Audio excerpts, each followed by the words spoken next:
Morning everybody, Friday the 5th of June and it's blog number 46 and it's Pam Steele.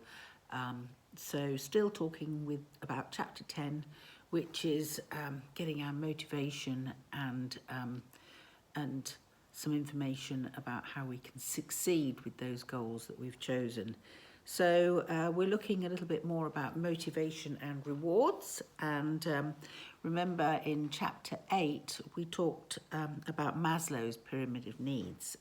The basic needs obviously just being food and going on to security and going up the pyramid from that, right the way up to esteem needs. But it's actually our esteem needs that are required to motivate us to achieve our resilience. So esteem meaning confidence and self-belief, that real inner drive to get us going with our goals. So athletes, we know, go to phenomenal lengths to achieve their goals, and obviously their ultimate goal is to win in their sport. So they have a very clear goal and a very clear motivation for that, and go to phenomenal lengths, as I said, to achieve those, as well as being absolutely at the physical peak of their fitness. There's a lot of psychological preparedness that's needed as well. So yesterday we said a little bit about the fact that we need rewards, and those rewards have to be relevant to us, and that we need a lot of encouragement from others. And I said about resilience champions, but choosing one of your friends that is a good listener and is able to encourage you, and usually they have to be quite positive to help you in your moments of doubt. So, but also I finished off by saying that we also have to listen to our souls in order to reach our goals. And I'm going to talk a little bit more about that today, and that is things like synchronicity. So Carl Jung said that synchronicity is the gift of insight, which if we choose to take action upon, then it helps us with our personal growth. So that's really important for us. We all know the saying also, you've got to be in the right place at the right time, and that's part of synchronicity, or meeting the right person at the right time. And I know for me that's happened.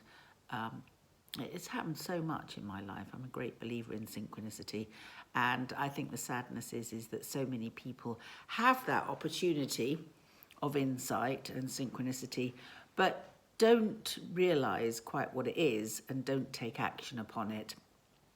So then there are dreams and midnight thoughts. It tends to be that both when we're dreaming and when we're at that point where we're nearly getting to sleep, that our defences are our lowest.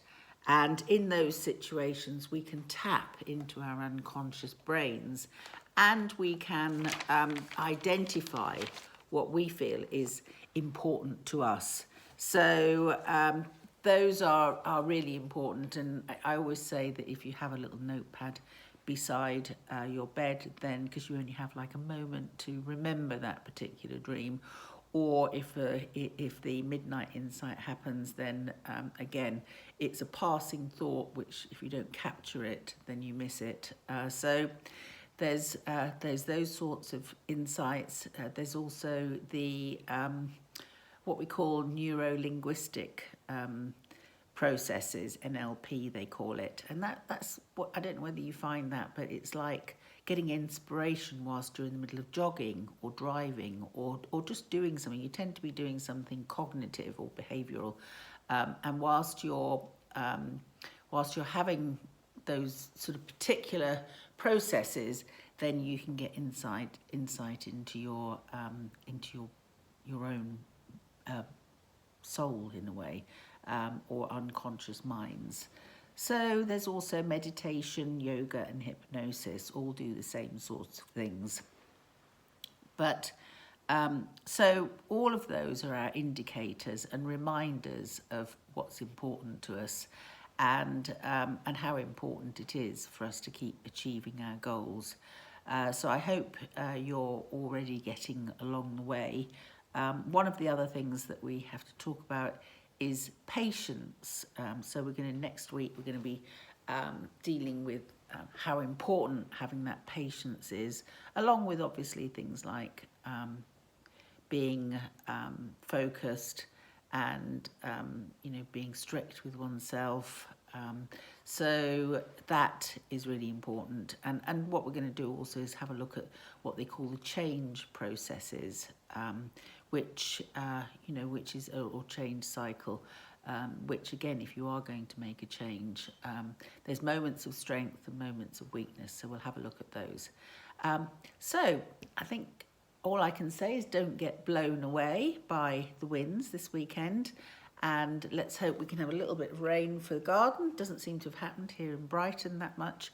And have a great weekend and see you on Monday. See you all. Bye.